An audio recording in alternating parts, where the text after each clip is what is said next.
Alors, on va continuer toujours sur le même fil conducteur, hein. On va rester dans le royaume, mais dans les considérations pratiques aussi de ce qui a été dit toutes ces dernières semaines. Et aujourd'hui, on va parler un peu, alors pas dans sa globalité, mais en partie, au moins une partie de cette révélation-là, de ce qu'est l'eau dans les Écritures. Et on aurait tellement à dire. Je crois qu'on pourrait passer une année tous les dimanches à étudier sur les profondeurs de ce que représente l'eau dans la Torah et dans toutes les Écritures d'ailleurs. Mais on va en prendre un aspect aujourd'hui. Et donc je vous invite à ouvrir votre Bible au chapitre 1 de la Genèse et on va lire à partir du verset 6. Ouais, on pourrait presque lire... Non, verset 6. Dieu dit qu'il y ait une étendue. Alors, d'autres traductions disent un firmament. Et le mot hébreu, c'est rekia. Rakia, et ça, je vous expliquerai tout à l'heure pourquoi c'est important. Donc, qu'il y ait une étendue entre les eaux pour séparer les eaux d'en haut et les eaux d'en bas. Dieu fit donc cette étendue, sépara les eaux qui sont en dessous de l'étendue d'avec les eaux qui sont au-dessus. Il en fut ainsi. Dieu l'appela l'étendue ciel. Il y eut un soir et il y eut un matin. Ce fut un deuxième jour. Donc c'est la première fois où il nous est fait mention de deux dimensions concernant l'eau. Alors dans le premier verset de la Genèse, du premier chapitre de la Genèse, on voit que Dieu créa les cieux et la terre. Dans le verset 2 de mémoire, c'est « Et l'Esprit de Dieu planait au-dessus de l'abîme ou de la surface des eaux ».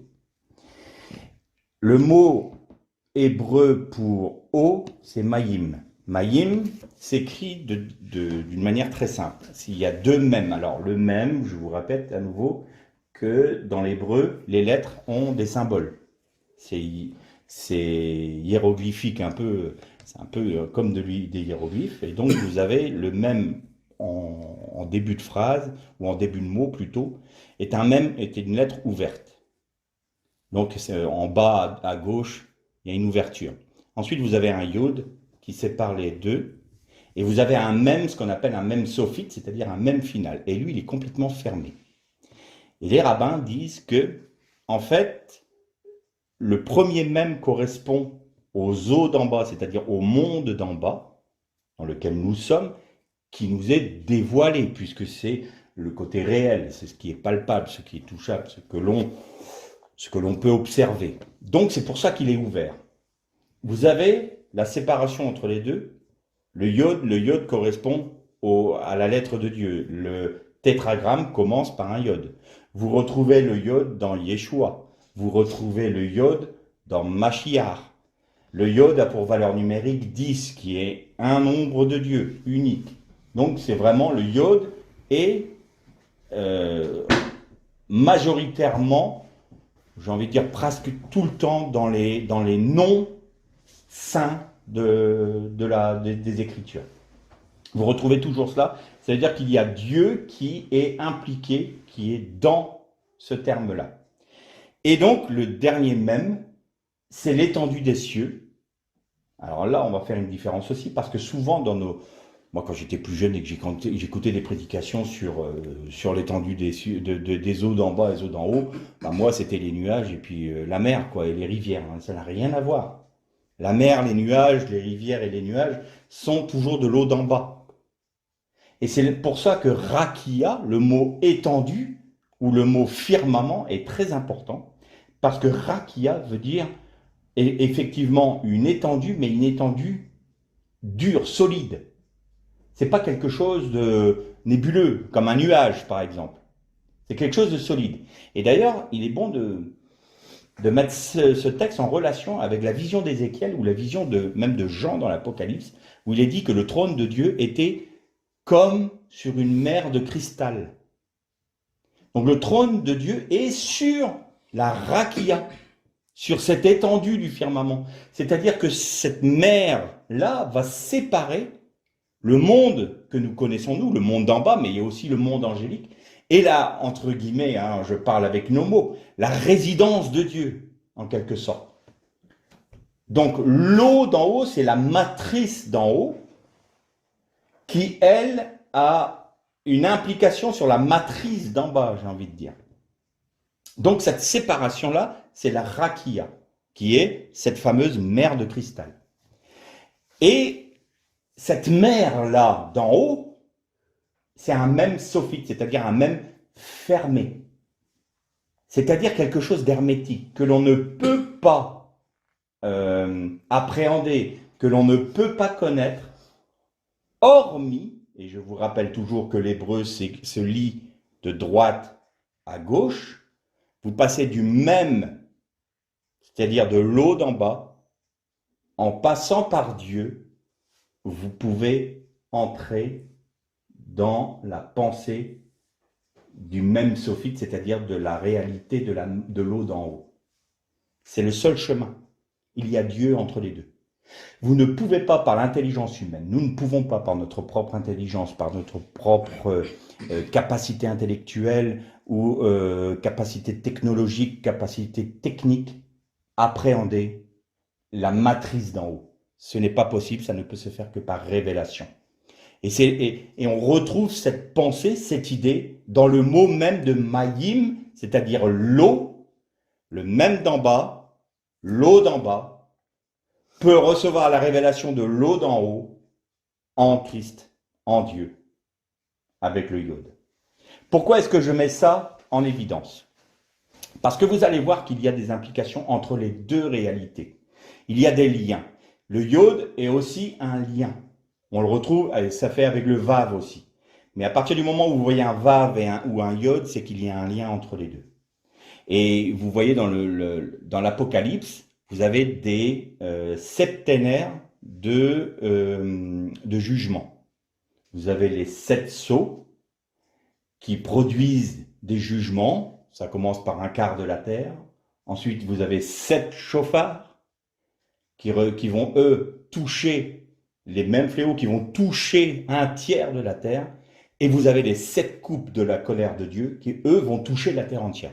C'est-à-dire qu'on voit une gradation dans les jugements de Dieu sur la terre. Et vous avez donc ce fameux chiffre 7 et le chiffre 12 qui revient régulièrement dans l'Apocalypse. Il faut savoir que 3 est le chiffre de Dieu. Pourquoi 3? Alors, on va penser tout de suite à la Trinité. Mais non, c'est pas à cause de cela, c'est parce que vous avez, des séraphins dans les cieux qui, jour et nuit, disent Saint, Saint, Saint est l'Éternel. C'est le Dieu 3 fois saint. Et donc, à cause de cette triple proclamation de la sainteté de Dieu, le chiffre 3 est le chiffre du ciel de Dieu. Et le chiffre 4 correspond à l'eau d'en bas, j'ai envie de dire. Pourquoi? Parce que vous avez les 4 points cardinaux, vous avez les 4 vents de la terre. Donc, 4 et 3, si vous avez 7, vous avez 4 plus 3, le lien entre le ciel, entre l'eau d'en haut et l'eau d'en bas. 12, qui est aussi un chiffre, un nombre du témoignage, c'est 4 fois 3. C'est un multiple de 3 et de 4. Donc, vous retrouvez toujours ce lien entre le Mayim d'en haut et le Mayim d'en bas. Quand Noé a subi, entre guillemets, il a été délivré du jugement avec, on en a parlé la semaine dernière, il me semble la semaine dernière ou la semaine d'avant, je ne me rappelle plus trop, avec la Teva, on a vu ensemble que c'était parce qu'il demeurait dans la parole qu'il a été, la Teva, c'est la parole, c'est le verbe, c'est la représentation de ce qu'est la Torah, de ce qu'est la parole de Dieu. Et si on demeure en elle, si on demeure sous les commandements de Dieu, dans la pensée de Dieu, aujourd'hui on va paraphraser, en Christ, alors nous sommes délivrés du jugement, des jugements qui viennent sur la terre. Et quand Noé est rentré dans l'arche, dans un premier temps, il ne s'est rien passé. Et les hommes venaient, ne se préoccupaient pas trop, la porte de l'arche s'est fermée. La Bible nous dit de manger, de buvaient, ils se mariaient, ils mariaient leurs enfants. se préoccupez pas trop, hein. C'est un peu comme aujourd'hui, on peut annoncer les jugements qui viennent sur la terre, c'est déjà commencé pour mettre à terme à la grande Babylone dont on a parlé.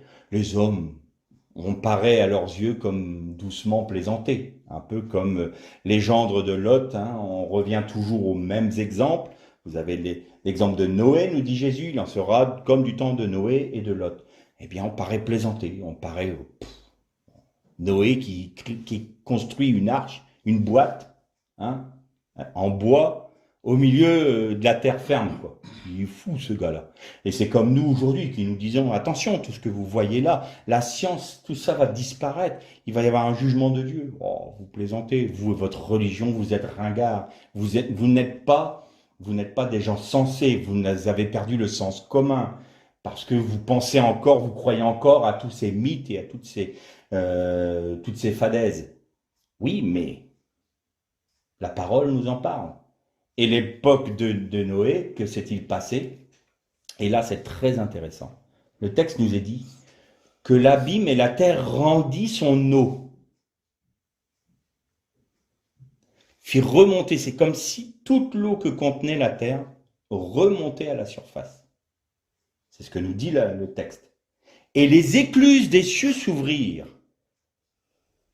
Et l'eau d'en haut s'écoula, tomba en trombe sur la terre. Qu'est-ce que ça veut dire?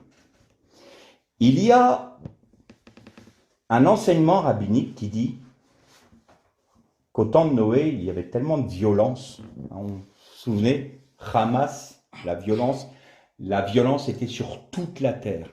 Et toute chair avait corrompu sa voix. Et il y a un enseignement rabbinique qui dit la terre à un moment, et on retrouve un peu cette notion dans l'Apocalypse, quand il va y avoir tous ces cataclysmes, les tremblements de terre, les éruptions, et toutes ces manifestations, j'ai envie de dire, de la terre même. C'est parce que la terre a tellement bu le sang de l'innocent qu'elle n'en peut plus. Alors, je ne dis pas que c'est biblique, je dis c'est un enseignement, c'est un peu un midrash. Hein, il faut prendre ça comme une image qui explique. Et que, à un moment, la terre crie à Dieu en disant « Je ne peux plus absorber le sang de l'innocent. Je ne peux plus. J'en peux plus. » Et donc, il y a une réaction de la terre. Et les rabbins disent que la mer d'en bas, l'eau d'en bas, est souillée par le sang des justes. C'est-à-dire que la violence des hommes, le péché de l'homme, la création qui souffre à cause de la chute, l'eau d'en bas est devenue souillée, et quelque chose d'impur et de souillé. Et donc le jugement est tombé là parce que toutes les voies de toute chair étaient corrompues, et il y avait tellement de violence que Dieu s'est dit « Je détruis l'homme ». Et l'eau d'en haut est venue pour purifier. C'est une notion de jugement, mais également de purification de cette eau d'en bas qui est souillée par le péché de l'homme. Et vous allez voir qu'on va trouver d'autres parallèles à d'autres endroits de la parole. Et donc, l'eau d'en haut vient comme un jugement de Dieu pour purifier ce qui est à purifier et mettre à mort ce qui est à mettre à mort.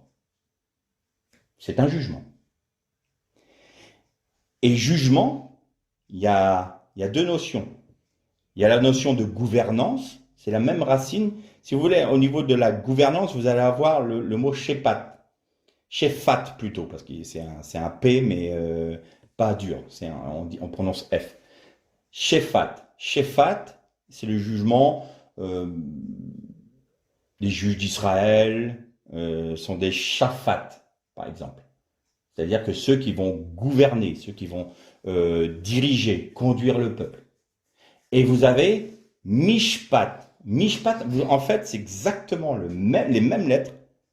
Le Shin, le P et le Tet, mais devant, vous avez un même. Le même mot, la même lettre que pour Mayim, que pour les eaux. Et ça, c'est quelque chose comme la justice de Dieu. Un tribunal qui va rendre justice. Et c'est le terme Mishpat. Donc vous voyez que dans le mot jugement, vous avez deux notions.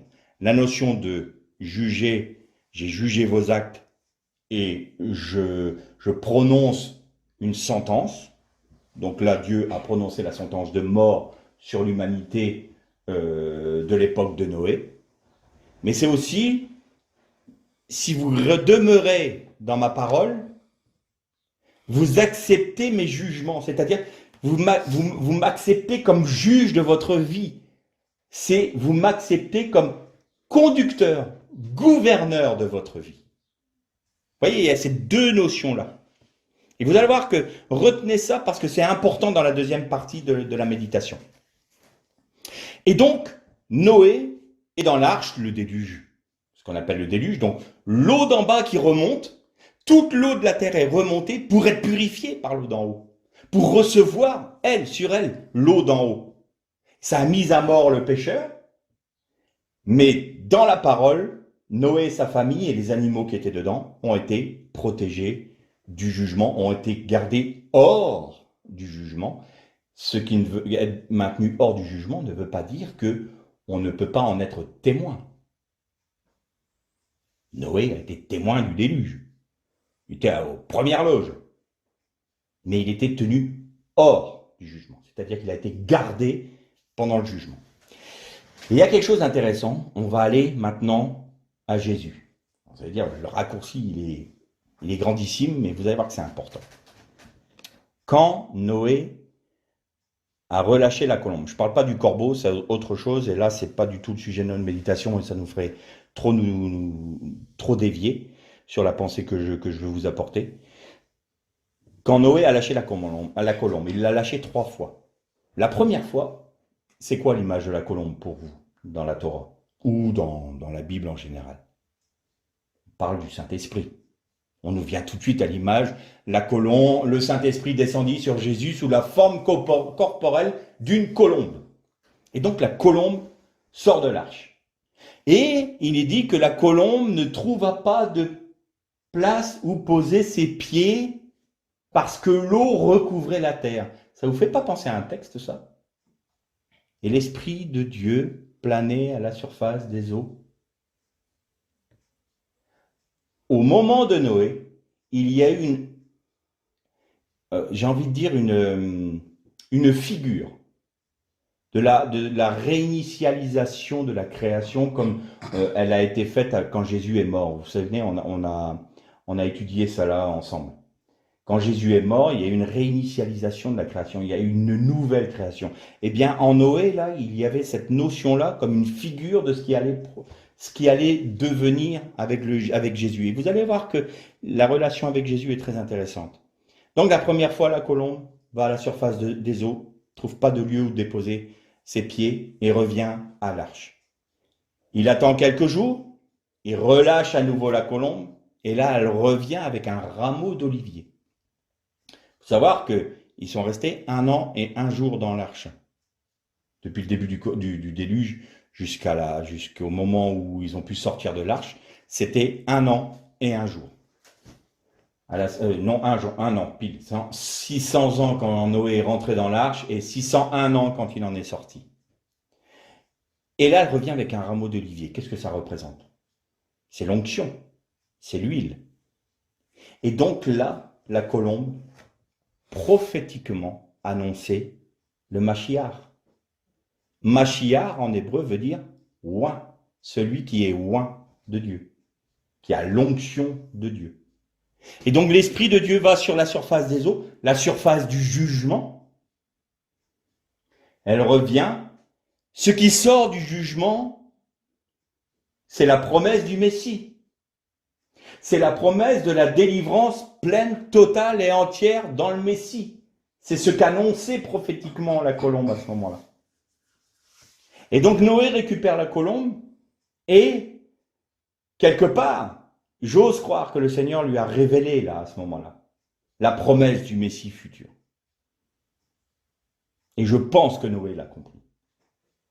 Et la 3e fois, il attend quelques jours, et là, la colombe ne revient pas. Et je vous ai dit, il n'y a pas longtemps, je suis convaincu que la colombe qui est sortie de l'arche à ce moment-là, puisque Dieu n'est pas soumis au temps et dans une dimension qui n'est pas la nôtre, je suis convaincu que c'est la colombe qui est venue se poser sur Jésus quand il a été baptisé.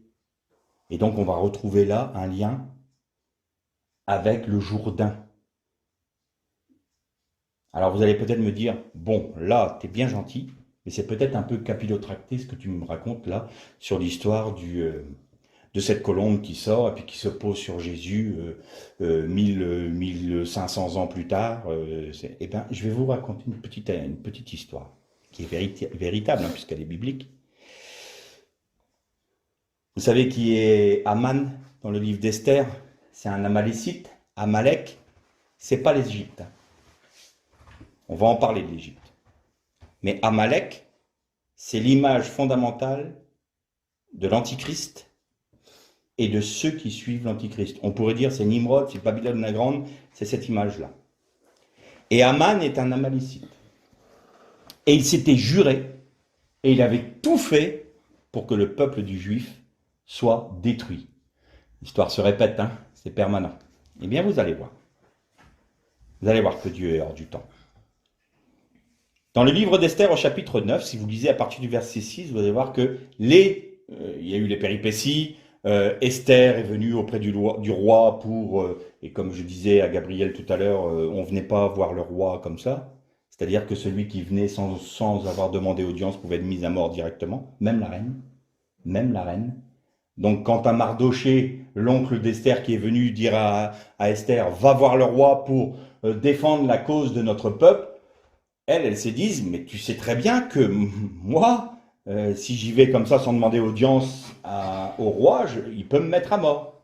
Et là, Mardoché qui dit, qui sait, si ce n'est pas pour un temps comme ça que tu as été placé à cette place-là. Et là, Esther y va. Mais comme elle avait trouvé grâce, comme par hasard, aux yeux du roi, il l'a écouté. Il y a eu toute cette péripétie que vous pouvez lire dans le livre d'Esther, où les Juifs sont délivrés du décret qu'Aman avait fait publier, comme quoi tel jour ça devait être le massacre des Juifs, et il est lui-même condamné à mort et ses fils. Et il y a quelque chose d'intéressant. Au verset 7, je crois, vous avez la liste des 10 fils d'Aman. Vous avez un tel et un tel et un tel et un tel, jusqu'à 10. Dans nos traductions, et même dans la Bible interlinéaire que je prends, il n'y a pas ça, ça n'a pas été retranscrit et c'est bien dommage, mais dans le texte initial, vous avez dans les noms des 10 fils des minuscules. Et les rabbins ne comprenaient pas pourquoi il y avait des minuscules dans les noms des fils d'Aman. Il faut savoir que chez les sages d'Israël et chez les rabbins, s'il y a une faute d'orthographe, on en a parlé, c'est pas sans raison. S'il y a des minuscules dans un texte des Écritures, ce n'est pas sans raison, c'est qu'il y a quelque chose à découvrir. Et donc, les rabbins de tous les siècles passés se sont penchés là-dessus, et ils ont fini par se dire, ça a l'air de correspondre à une date. Je ne comprends pas trop. Vous imaginez un rabbin d'il y a 600 ans qui voit le 21e jour du mois de Tishrit, 5707. Donc ça, c'est le calendrier juif. Il dit, c'est dans le futur, de toute façon, on ne comprend pas, parce que quand vous allez voir la date, vous allez vite comprendre. Cette date-là, dans notre calendrier grégorien, correspond au 16 octobre 1946. Et c'est le jour où 10 dignitaires nazis ont été jugés et pendus. Il devait y en avoir 11, sauf que Göring s'est suicidé dans la nuit où il devait être mis à mort. Et il n'y en a eu que 10. Et les fils d'Aman ont été égorgés, puis pendus. Pendus au gibet qu'Aman avait fait pour pendre Mardoché. Et quand on lit la Torah, il est dit que, je vais reprendre le système métrique, mais en fait, la potence faisait 20 mètres de haut, elle était enfoncée de plus de 2 mètres dans le sol, et les fils d'Aman ont été pendus en dessous d'Aman et de sa femme. Mais pendus post-mortem. Et il y avait, je regardais chez un rabbin, une question d'un étudiant qui disait, mais pourquoi est-ce qu'ils ont pendu les fils d'Aman post-mortem? Et le rabbin a dit, on ne sait pas, on ne comprend pas, mais c'était le décret du roi qui avait dit qu'il fallait qu'il soit mis à la place du peuple juif, qu'il porte la sentence du peuple juif, ce qui n'est pas faux. Sauf qu'un autre rabbin a dit, non, non, non, non, non, non, non, c'est pas ça. C'est que déjà du temps d'Esther, c'est-à-dire 3500 ans avant que le nazisme ne voit le jour, Dieu avait déjà jugé, condamné et annoncé prophétiquement la sentence sur les dignitaires nazis, les Amalek de notre temps, les Amalécites, et Hitler et sa femme se sont suicidés. Ils ont été jugés.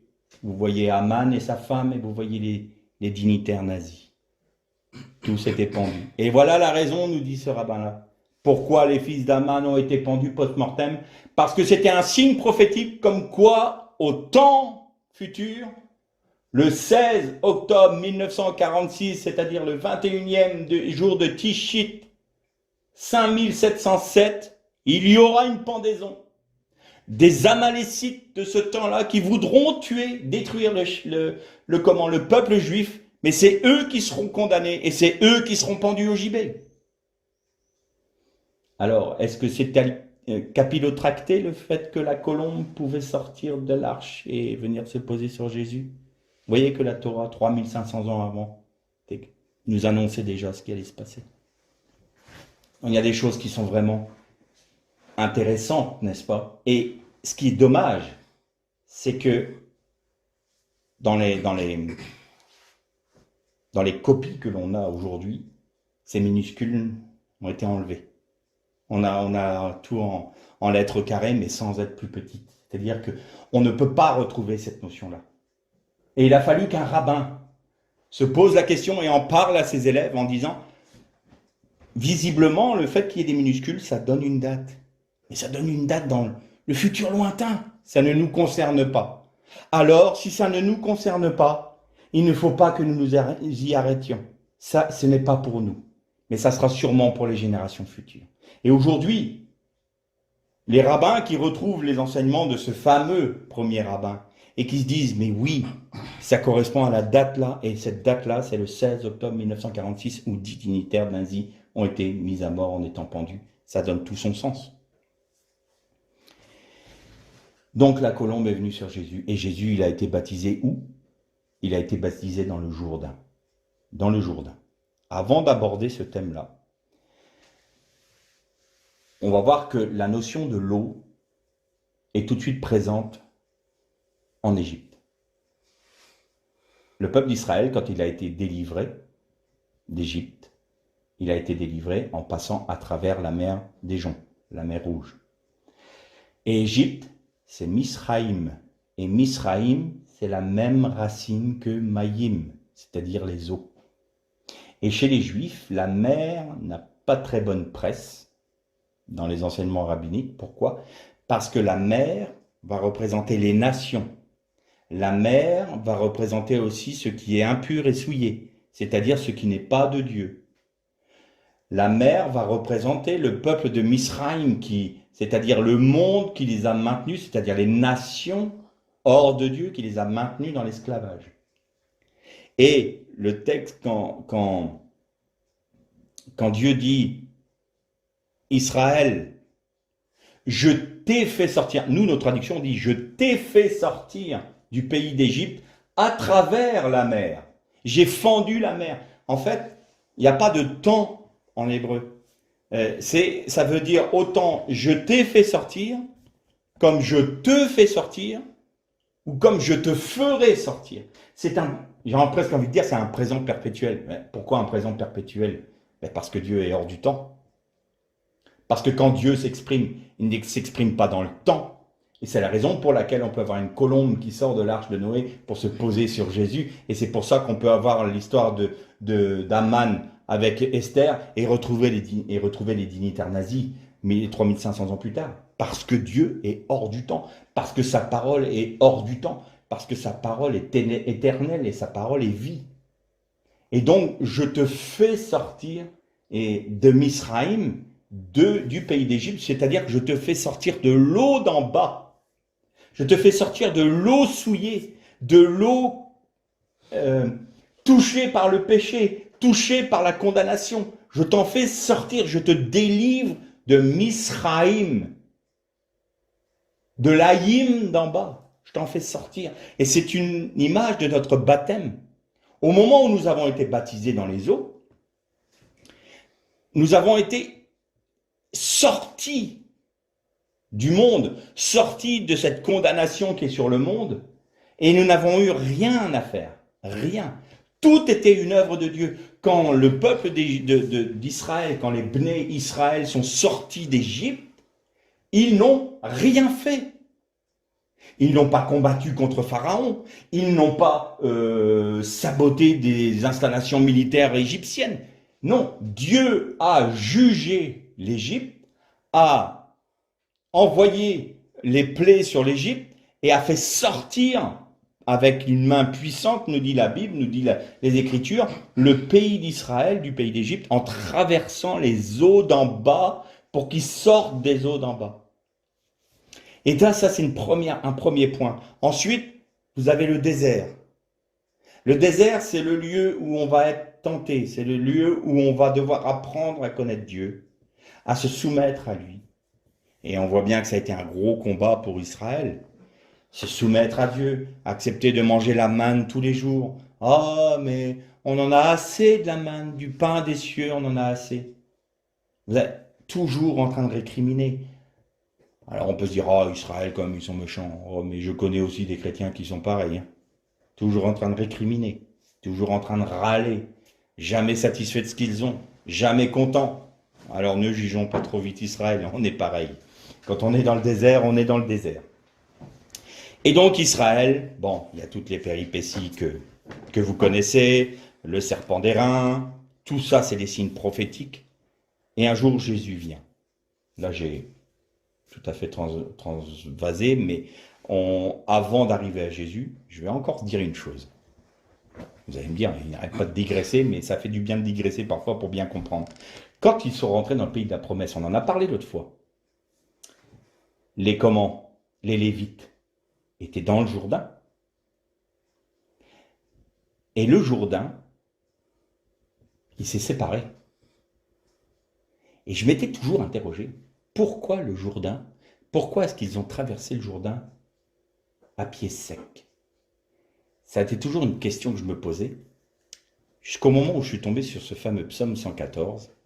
Et vous savez qu'on avait dit, en portant l'opprobre du Christ, en portant la mort en nous-mêmes, nous sommes une bénédiction. Ça permet au peuple entièrement, et nous aussi bien sûr, les vainqueurs, les Lévites, ça permettait au peuple entier de rentrer dans le pays de la promesse. Mais le Jourdain veut dire aussi la rivière du jugement. Et on avait dit la dernière fois qu'il fallait que nous demeurions sous le jugement, que nous acceptions le jugement de Dieu dans nos vies pour pouvoir rentrer dans les promesses de Dieu et pour ne pas avoir part au jugement qui vient, jugement qui va toucher la terre. Mais dans le psaume 114, on va le lire ensemble si vous voulez bien, il est dit, donc psaume 114, c'est un psaume tout court, et vous pouvez le lire chez vous, mais il faut le mettre en relation avec le psaume 113. Dans le Tanar, dans les Écritures, il n'y a pas de séparation. Il n'y a pas 113, 114, c'est le même. Quand Israël sortit d'Égypte, la maison de Jacob, du milieu d'un peuple barbare, ça veut dire pas un peuple sauvage, mais un peuple qui a un langage obscur, c'est-à-dire qu'on ne comprend pas. Juda devint son sanctuaire, Israël fut son domaine. Alors là, je ne vais pas m'étendre sur le fait de Juda qui devient son sanctuaire, parce que là, on rebascule dans une autre dimension de l'étude, et là, ça nous prendrait beaucoup trop de temps. La mer le vit et s'enfuit. Là, on nous parle de Misraïm, c'est-à-dire sorti de l'eau d'en bas. Le Jourdain retourna en arrière. Les montagnes bondirent comme des béliers, les collines comme des agneaux. Qu'as-tu, mer, pour t'enfuir? Jourdain, pour retourner en arrière. Qu'avez-vous, montagne, pour bondir comme des béliers, et vous, collines, comme des agneaux? Tremble devant le Seigneur, ô terre, devant le Dieu de Jacob, qui change le rocher en étang, le granit en source d'eau. Et là, quelque chose s'est éclairé dans mon esprit, quand j'ai lu ce texte-là. La mer qui se sépare, je pouvais comprendre. L'eau du baptême, on sort de l'eau d'en bas. Et le Jourdain, ça me posait un problème, je ne comprenais pas pourquoi, si c'est le jugement pouvait nous recouvrir. Pourquoi le peuple n'était pas recouvert par le jugement? Demeurer dans le jugement de Dieu. Eh bien, ils l'ont été, en quelque sorte. Parce que quand tout le peuple est sorti, Josué a pris 12 pierres.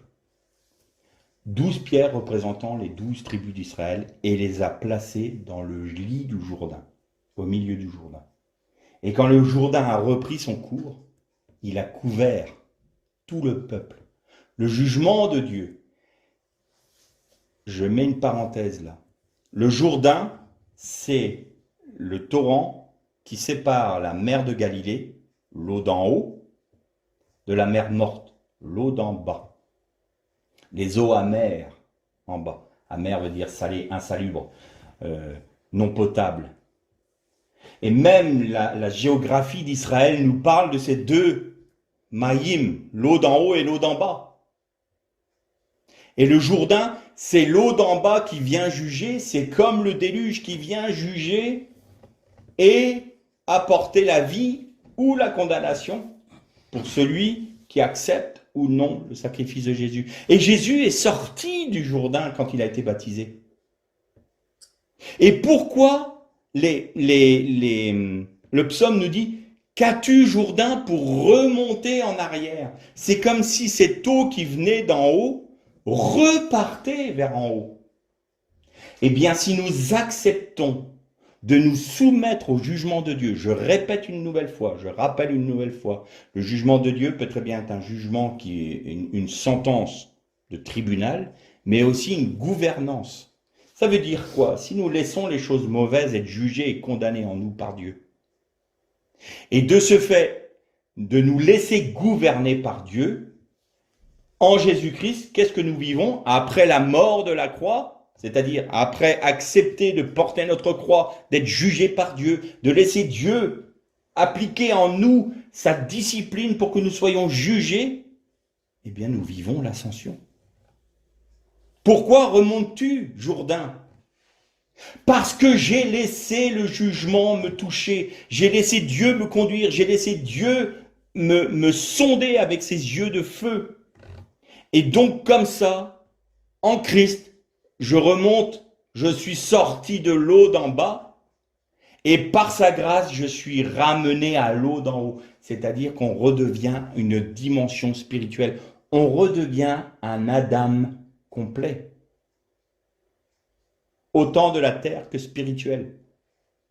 Et donc, ce même fermé, ce même sophite qui termine le mot maïm, les eaux. Maïm, c'est un pluriel.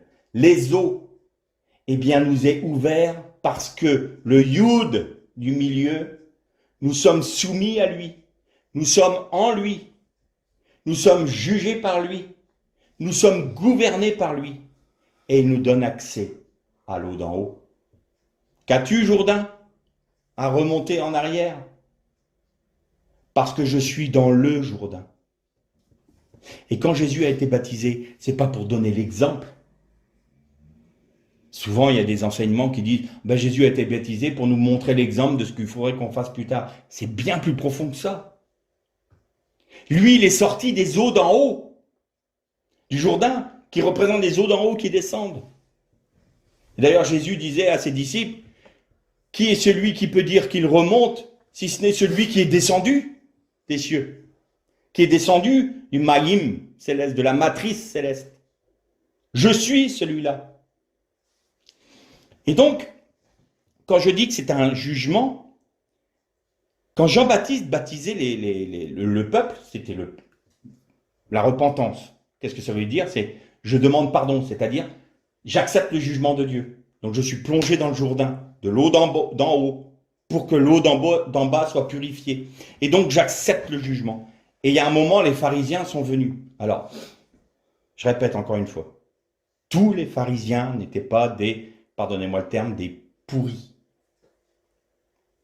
Parce que nous, chez les évangéliques, on aime bien, pharisiens, c'est ligne de mire, boum, et on aime bien les descendre. Non, non, non, non, non, non.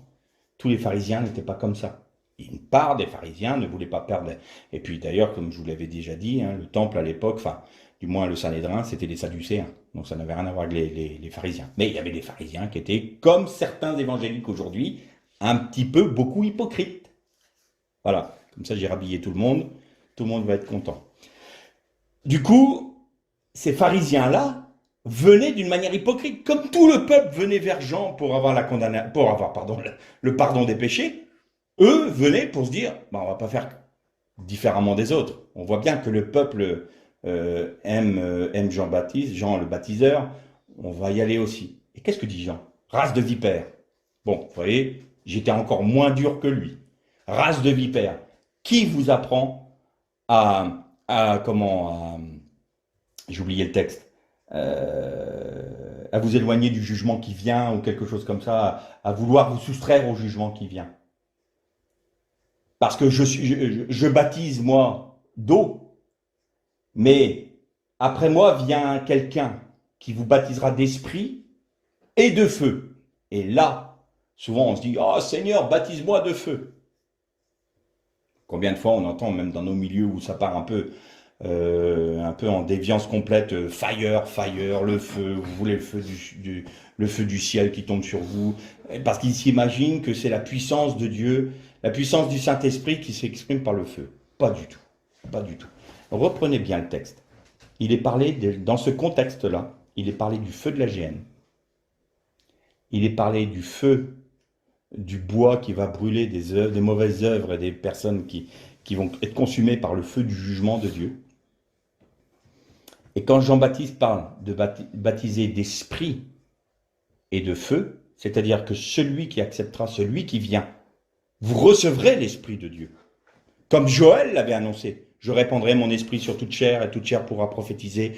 L'un n'enseignera plus son prochain parce que mon esprit sera en eux, ma loi sera dans leur cœur. Voilà. Mais pour ceux qui ne l'accepteront pas, c'est le feu que vous aurez. Il vient baptiser d'esprit pour ceux qui acceptent son sacrifice. Mais pour ceux qui n'acceptent pas, il leur sera réservé le feu. Le feu, c'est un jugement. Moi, je ne me précipite pas trop pour dire « Seigneur, baptise-moi de feu ». Parce que ça veut dire que je me mets sous le jugement.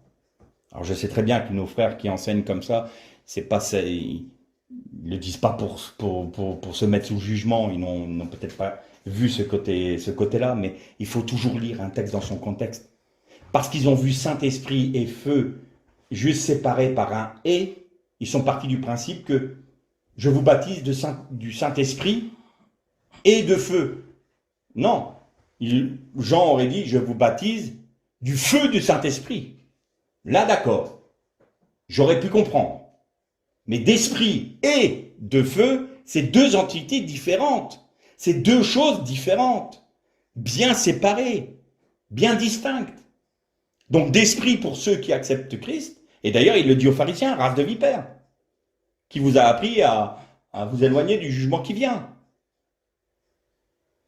Et de feu, vous n'acceptez pas, vous ne voulez pas reconnaître Christ comme le Messie, vous ne voulez pas reconnaître Christ comme le Sauveur et Seigneur, vous ne voulez pas reconnaître le Mashiach comme étant celui qui a accompli la loi et les prophètes et il a accepté d'être gouverné par lui, alors attention, c'est le feu, vous serez baptisé du feu. Vous voyez la différence? Et donc Jésus, quand il a été baptisé, il a été tout de suite, donc vous avez la colombe qui s'est posée sur lui, c'est-à-dire qu'il a reçu l'Esprit sous la forme corporelle d'une colombe. Et il est parti tout de suite dans le désert. L'Esprit le conduit au désert, où il fut tenté pendant 40 jours et 40 nuits.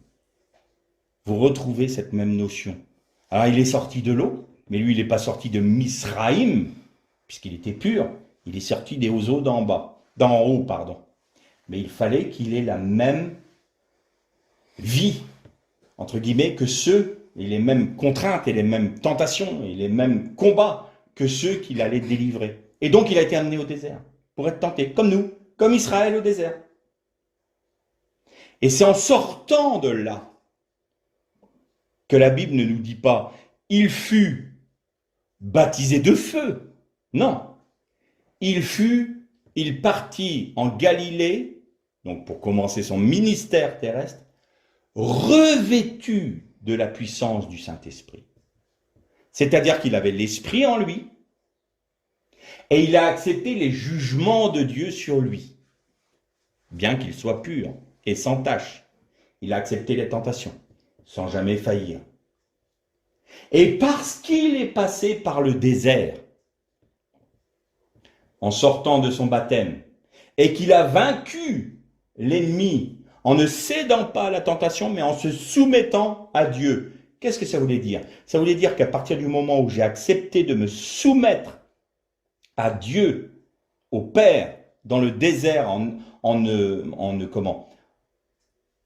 cédant pas à la tentation, eh bien, automatiquement, ça va répercuter tout mon ministère terrestre. C'est-à-dire que je vais être toujours obéissant. Et Jésus a dit, je ne dis pas ce que je souhaite dire, je dis ce que mon Père me dit de dire. Je fais ce que mon Père me dit de faire. Je suis là où mon Père m'amène. Il n'a jamais vécu pour lui-même. Il a toujours été conduit, dirigé, gouverné par Dieu. Et donc, comme il a accepté cela, il était revêtu de la puissance du Saint-Esprit qui lui a permis quoi? De vivre d'ores et déjà en figure la vie de l'ascension, c'est-à-dire la puissance de Dieu, guérison des malades, résurrection des morts, rendre la vue à celui qui est aveugle, parce qu'il est revêtu du Saint-Esprit. Il est revêtu de la puissance du Saint-Esprit. Vous voyez la nuance? Donc si nous acceptons le jugement, si nous acceptons le Jourdain, d'être jugés par Dieu, eh bien, nous vivrons la même chose. Et que nous dit le psaume? Que les montagnes sautent comme des béliers et que les collines comme des agneaux. Qu'est-ce que ça veut dire? La montagne et la colline dans la Bible a toujours une connotation d'autorité, de principauté. Vous voyez, quand l'apôtre Paul nous dit il a soumis toutes les autorités, les principautés, il les a mis sous ses pieds. Eh bien, il a donné autorité spirituelle sur les principautés.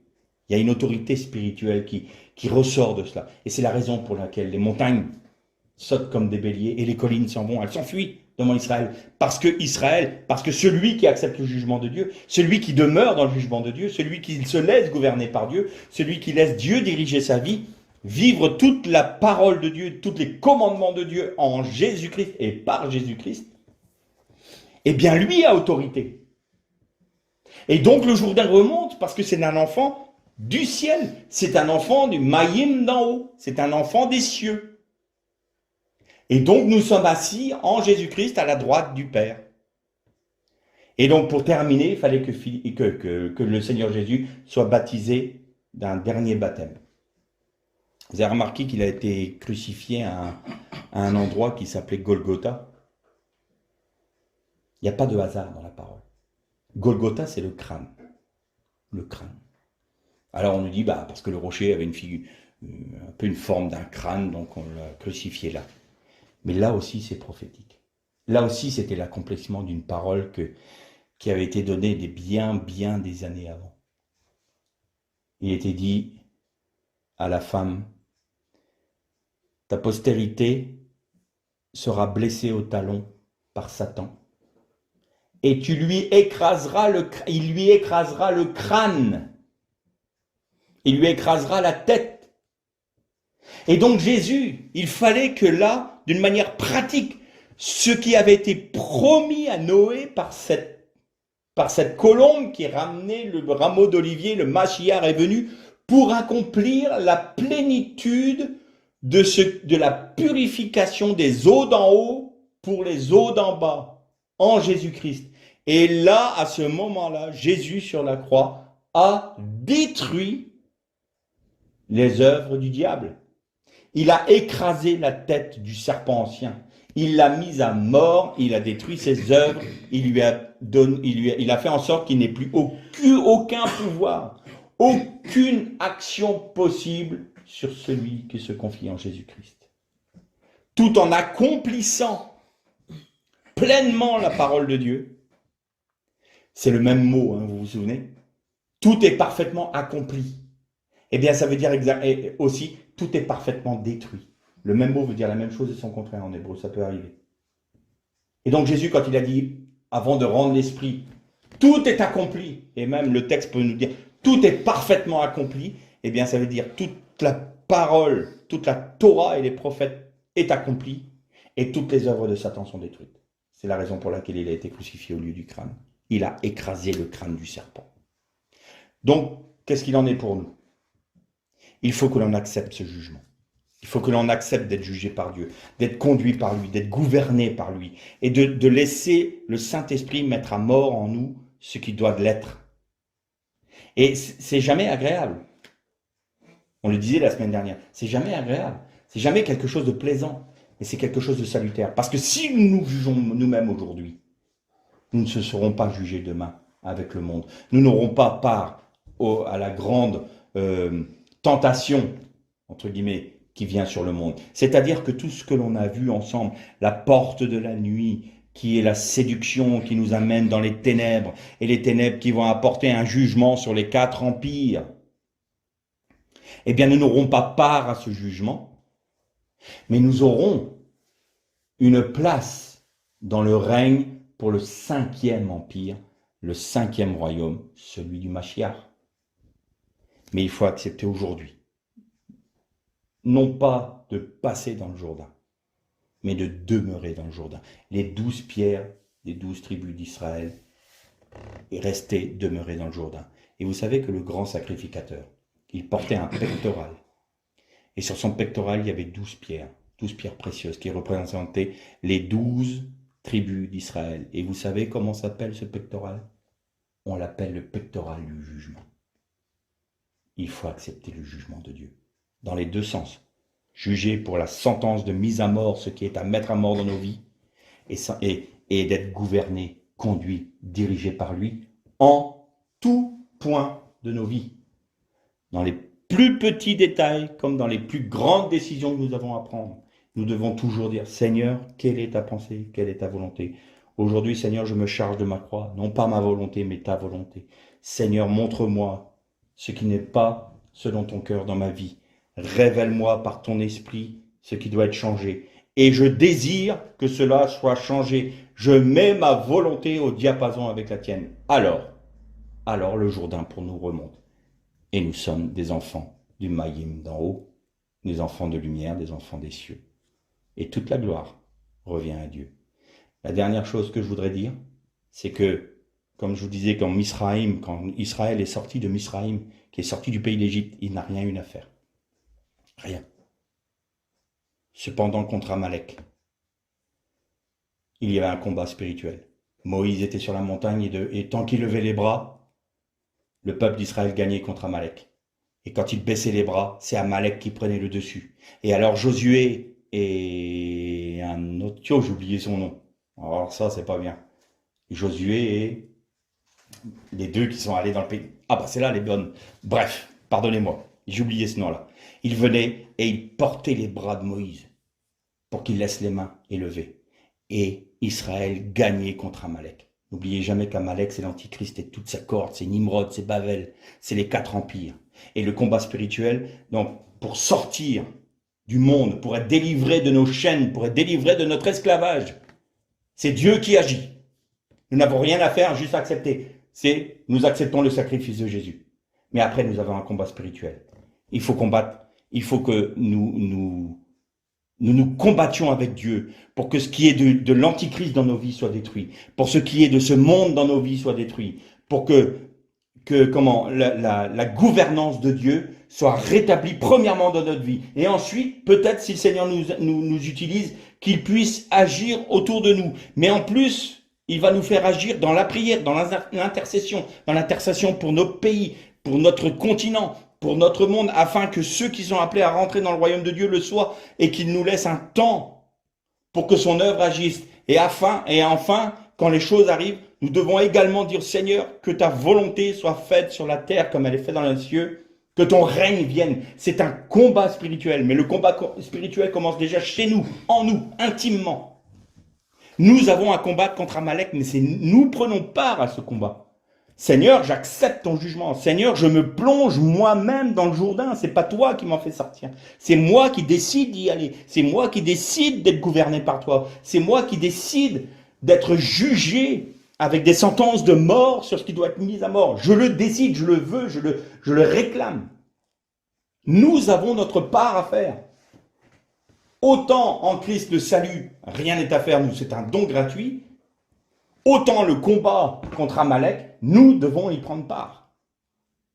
Et entièrement. Nous devons être collaborateurs avec Dieu. Dans notre vie d'abord, dans notre église ensuite, dans notre ville, dans notre région, dans notre pays, dans notre continent, et sur ce pauvre monde qui se perd. Dans l'intercession, dans l'acceptation de ne pas vivre pour nous-mêmes, mais pour ceux qui nous entourent, qui sont en train de mourir dans leur péché. On doit annoncer l'évangile. On doit leur dire qu'il y a autre chose que ce que nous promet ce monde de misère, qu'il y a le royaume qui vient, qu'il y a une espérance. Et nous luttons contre Amalek. Parce que la victoire est déjà acquise. Parce que les 10 dignitaires nazis ont été pendus. Et bien un jour, l'Antichrist, son faux prophète, son système entier et la mort seront jetés dans les temps de feu. Et alors là, ça sera le règne éternel de Dieu. Que le Seigneur vous bénisse.